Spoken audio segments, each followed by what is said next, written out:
Hello मेरे प्यारे दोस्तों, आप सभी को मेरे यूट्यूब चैनल कहानी का खजाना में स्वागत करती हूँ। आई होप आप सभी लोग खुश होंगे, स्वस्थ होंगे। चलिए दोस्तों, आज आप सबको मैं एक नई कहानी सुनाती हूँ। क्या कर रहे हो अंश? कुछ नहीं भाभी, बस तैयार हो रहा हूँ कॉलेज जाने के लिए। नेहा के लिए तैयार हो रहे हो? अरे नहीं नहीं भाभी, मैं तो बस कॉलेज के लिए तैयार हो रहा हूँ। नेहा तो अपने घर गई है। मैं ही उसे ट्रेन पर छोड़ कर आया हूँ। कभी मेरे लिए भी तैयार हो जाया करो। क्या मैं खूबसूरत नहीं हूँ? अभी सिर्फ 28 की हूँ, लेकिन दिखने में मैं तो बिल्कुल 18 साल से कम नहीं हूँ। दोस्तों, थोड़ा सा समय निकालकर इस कहानी को अंत तक जरूर सुने।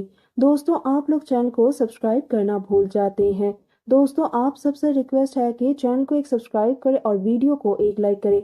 दोस्तों, आप लोगों की एक लाइक और सब्सक्राइब से बहुत ही मोटिवेशन मिलती है कि हम ऐसे ही कहानियां आप सबके समक्ष प्रस्तुत कर पाएं। दोस्तों, हम बहुत ही मेहनत से कहानी लिखते हैं। आशा करती हूँ कि यह कहानी आप सबको पसंद आएगी। चलिए अब कहानी में आगे बढ़ते हैं और आपको यह कहानी सुनाते हैं। भाभी, आप भी क्यों मजाक कर रही हो? नहीं अंश, मैं मजाक नहीं कर रही हूँ। आज मैं तुमसे एक बात बताना चाह रही हूँ।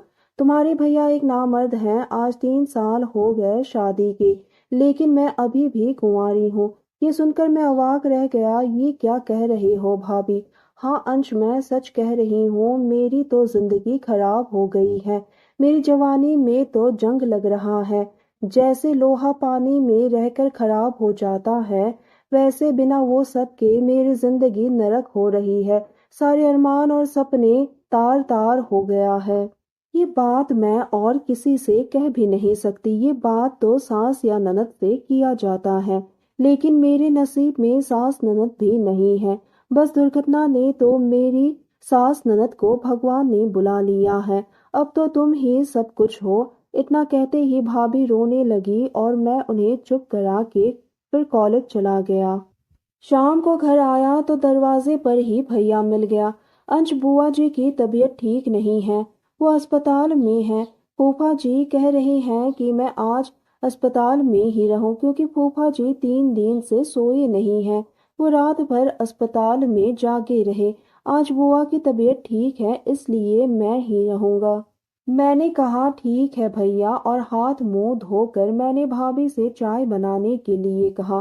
थोड़ी देर में भाभी चाय बना कर ले आई और दोनों ने साथ बैठकर चाय पी और टीवी देखने लगे।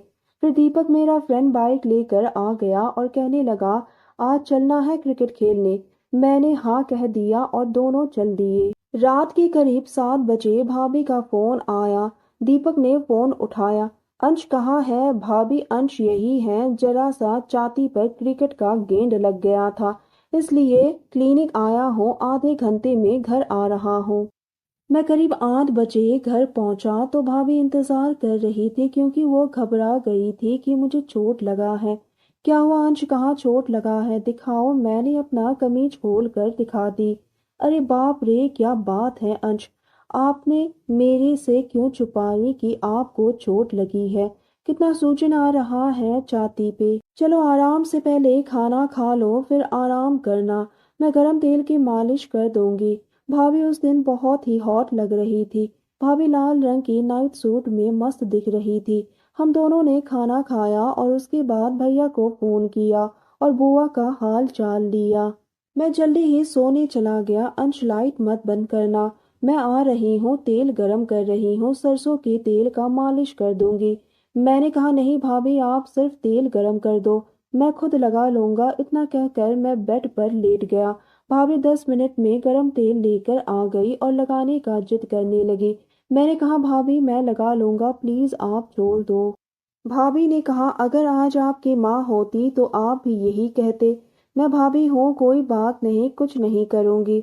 हंसते हुए तिरछी नजर से देखी और बेड पर बैठ के तेल लगाने लगी। हटाओ शर्ट। मैंने शर्ट खोल के अलग कर दिया। वो मालिश करने लगी। उनका हाथ मेरे छाती पर पड़ते ही अजीब सा सिहरन होने लगा। उस दिन वो बड़ी मस्त दिख रही थी। उनका उभरा हुआ बदन साफ साफ दिख रहा था। उनको इस हालत में देखकर मुझे भी कुछ कुछ होने लगा। अब तो मुझे लगा कि ये गलत हो जाएगा। मैंने भाभी का हाथ पकड़ लिया और कहा, भाभी छोड़ दो प्लीज, क्योंकि हमें अच्छा नहीं लग रहा है। भाभी बोली, हमें तो बहुत अच्छा लग रहा है। आज पहली बार ऐसा लग रहा है कि किसी मर्द के पास हो। मैं भाभी का इशारा अच्छी तरह से समझ गया। मैंने सोचा भाभी तो आज लगता है वो सब करके ही मानेगी। मैं पीछे क्यों हटूं, इसमें बुराई भी नहीं।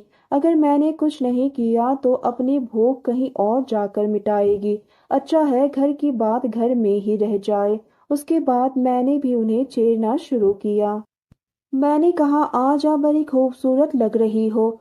तो वो कहने लगी, झूठा, तुम्हें क्या दिख गया है आज? इरादा क्या है, सुहागरात मनाए? मैंने हाँ में जवाब दिया। वो इतना सुनते ही मेरा हाथ चूम ली। मैंने भी उनका हाथ पकड़कर थोड़ा खींचकर उनके गाल पर एक किस कर लिया और चुम्मा का शुरुआत हो गया। कभी वो तो कभी मैं। धीरे धीरे मैं उनके बालों को सहलाने लगा। अंश, आज मुझे औरत बना दो। आज तक मैं लड़की थी और वो मुझे चूमने लगी। मैं भी इस अवस्था को देखकर सातवें आसमान पर था और उन्होंने मुझे खींचकर अपनी बाहों में जकड़ लिया, जिससे मैं और भी जोश में आने लगा। ओ माय गॉड, मैंने जैसा सोचा था उससे ज्यादा ही मुझे मिलेगा शायद। आज तो वो एक अलग ही मूड में है। मैं तो उसके गोरे बदन, गुलाबी होठ को देखकर पागल होने लगा। मैंने कहा, आपका बदन तो संगमरमर का लग रहा है। तो वो कहने लगी, कोई बात नहीं मेरे राजा, इस बदन पर तुम्हारा ही अधिकार है। मैंने ये बात सुनते ही उनको अपनी बाहों में भर लिया, जैसे वो सिसक रही थी। वो कहने लगी, आज तो मुझे जी भर के प्यार करके आबाद कर दो और अपनी प्यार से मुझे ऐसी खुशी दो जो आज तक किसी औरत को ना मिली हो। मैं भी भाभी की बात सुनकर मदहोश होने लगा और धीरे धीरे अपना काम करने लगा। वो भी मेरा साथ देने लगी, क्योंकि हम दोनों का ही ये पहली बार था। मैं अपना काम करते गया। करीब 1 घंटे बाद वो शांत हो गई। हम दोनों करीब 25 मिनट तक शांत लेटे रहे। फिर दोनों बातें करने लगे और बातें करते करते कब हम दोनों को नींद आ गई, हम दोनों को पता ही नहीं चला। और सुबह करीब 10 बजे उठा। मैंने कहा कि भाभी ये सब बात भैया को मत बताना। तो वो कहने लगी, चिंता मत करो, क्योंकि तुम्हारे भैया ने ही ये सब करने के लिए कहा था, ताकि घर की बात घर में ही रह जाए और किसी बाहर वाले को पता भी ना चले। भाभी के मुंह से ये बात सुनकर तो मैं खुशी से पागल हो गया। अब तो मैं भाभी के साथ रोज हंसी मजाक करता हूँ और अपना कीमती समय बिताता हूँ, जिसका साथ भैया भी दे रहा है। तो दोस्तों, यह कहानी सुनने के बाद आप सबकी क्या राय है, हमें कमेंट करके ज़रूर बताइए। और साथ ही इस वीडियो को एक लाइक करें, चैनल को एक सब्सक्राइब करें और नोटिफिकेशन बेल को भी ज़रूर दबाएं, ताकि अगली अपडेट सबसे पहले आपको मिले। दोस्तों, आपके एक लाइक और सब्सक्राइब से बहुत ही मोटिवेशन मिलती है कि हम ऐसे ही कहानियाँ आप सबके समक्ष प्रस्तुत कर पाएं। आप सबने अपना कीमती समय निकालकर इस वीडियो को सुना, इसके लिए आप सभी को धन्यवाद करती हूँ। धन्यवाद दोस्तों।